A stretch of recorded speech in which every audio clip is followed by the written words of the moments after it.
Hi, my name is Christianopoulos, and I want to talk about police corruption and police operations in West Australia. I've undergone some of the most severe and full-on police operations, and I've come out the other end, and I've actually at a level now where I can sense the police. I know when I'm surrounded by police informants. My largest police operation involved Tony Motball, who was named Australia's largest crime figure, and the police tried to set me up for hiring a hitman, and that referral to go see Tony Motball was done by my own lawyer. So my own lawyer was setting me up in a police operation, and my lawyer was acting for me against a policeman's best friend. So is there a conflict of interest there or what? Now, when my lawyer sent me up to go see Tony Motball, it was because I was being surrounded in Perth nightclubs and at nightlife district by thugs in their large numbers, trying to intimidate me, etc., etc., and trying to make me feel uneasy. And this kept on growing, and it happened every night. And I was going out every night, and basically it was on a level where basically my lawyer referring me to go see Tony Motball to sort out this problem was not an overdone answer to my problem, because the problem was that large scale and that severe that going to see Australia's largest crime figure wasn't appropriate, and deemed by my lawyer, who's a multi-millionaire CEO of Hillcrest Mining, and also a barrister and a solicitor. Now the bottom line is that he deemed that it was unsafe for me, and he referred me to go see Tony Motball. Now when I went to go see Tony Motball, I was told all along that basically Tony knew the people that was involved in my problem. He'd simply hear my story and tell them to leave me alone, and it was just as simple as that. Now when I went to Melbourne, I flew to Melbourne with my lawyer's best friend, Alan Van Noot. My lawyer was named Alan Van Noort, and I flew to Melbourne, and basically when I arrived in Melbourne, his best friend Panuti organised the meeting, who he said he knew Tony Motball as well.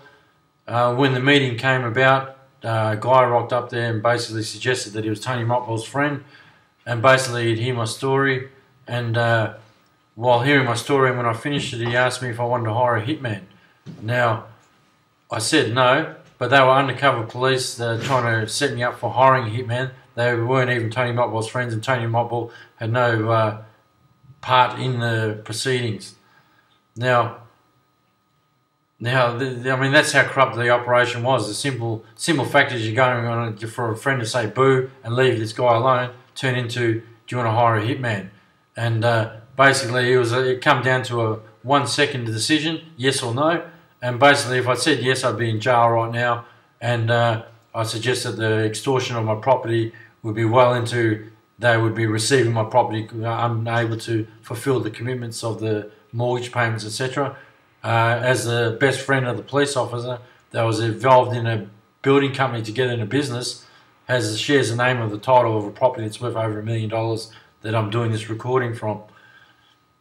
Now my lawyer acting for me has an oath to protect and serve and honour me.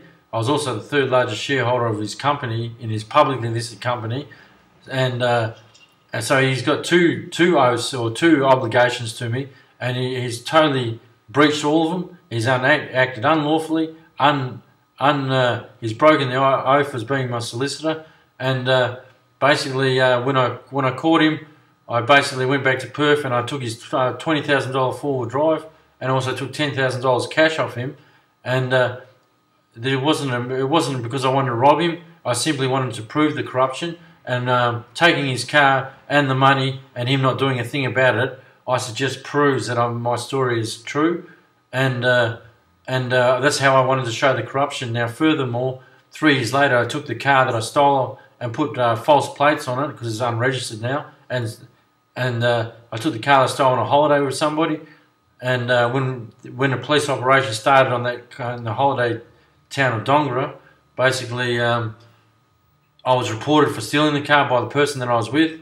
I didn't deny that to the police. I told them I stole the car, and I told them there's a corrupt police operation, etc., etc. And then I later Then I later the police checked out the car. Then I was later went to Dongan police station with a digital recorder where the police said I was going to be prosecuted, etc., etc. And of course I wasn't prosecuted for anything, even though the car was stolen.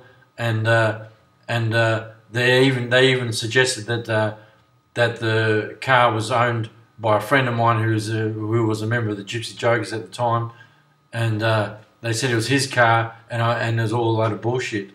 Now, obviously, when someone reports the car stolen, the police would have checked out whose car it was, and they knew damn well that it wasn't owned by my friend, a member of the Gypsy Jokers at the time. I've gone through other police corruption operations where basically one of them was an online dating thing where I was meant to meet a Greek girl.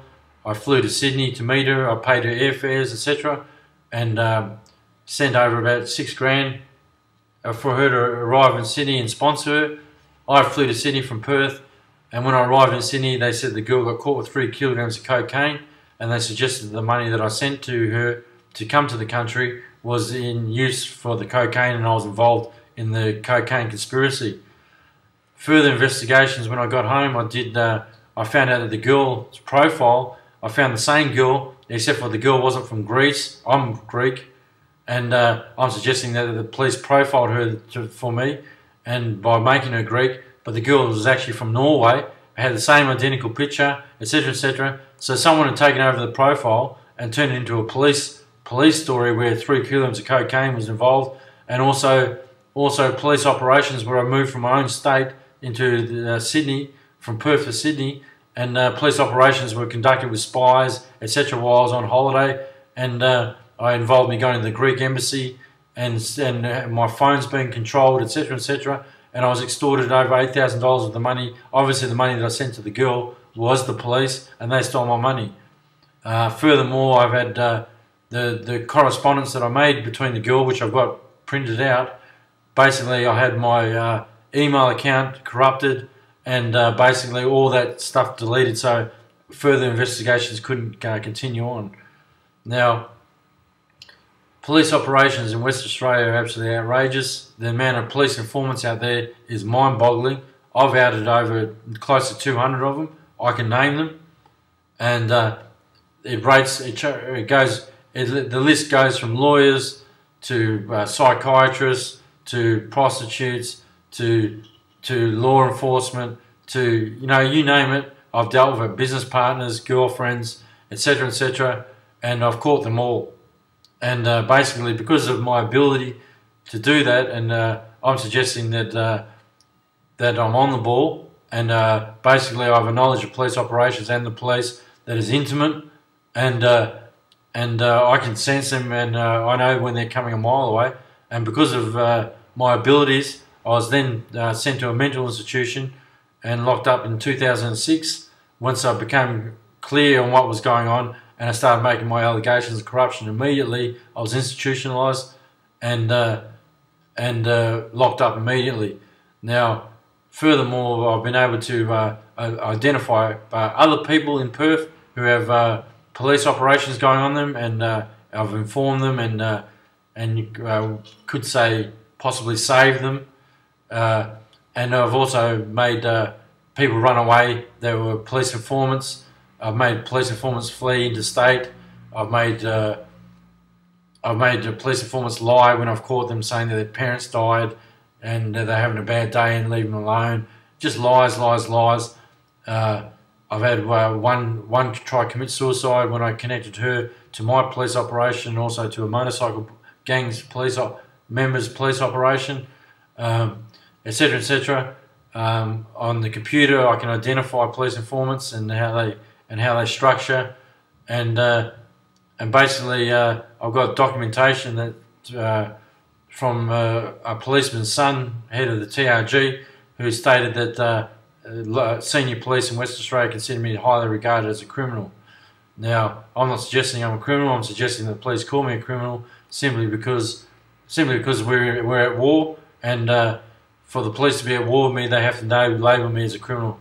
In the 12 years that I've been investigated since 1999, basically